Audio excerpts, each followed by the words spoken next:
Welcome to Shanti kitchens. ఈరోజు recipe chicken pakodi. Hi అండి అందరికీ. ఈరోజైతే చికెన్ పకోడీ ఎలా వేసుకోవాలో ప్రాసెస్ చూపిస్తా వచ్చేయండి.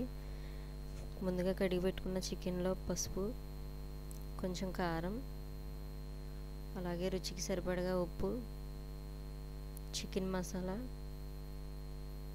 కొంచెం కసూరి మేతి అండి, అల్లం వెల్లిపాయ పేస్టు, కార్న్ఫ్లోర్ అయితే లేదు, నేను ఎక్కడైతే మైదా పిండి అయితే వేసుకుంటున్నాను. అలాగే కొంచెం శనగపిండి,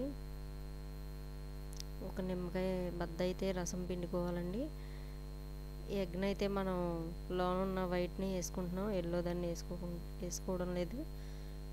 లాస్ట్లో కొంచెం పెరుగు అయితే వేసుకుని బాగా కలుపుకోవాలండి. ఎక్కడ ఎటువంటి ఫుడ్ కలర్ అయితే వాడడం లేదు.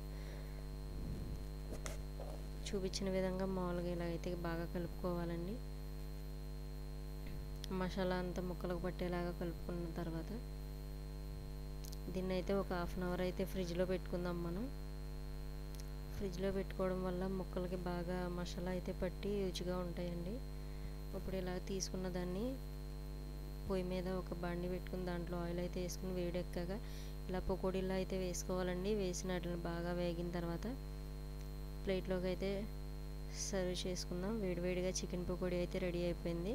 Please subscribe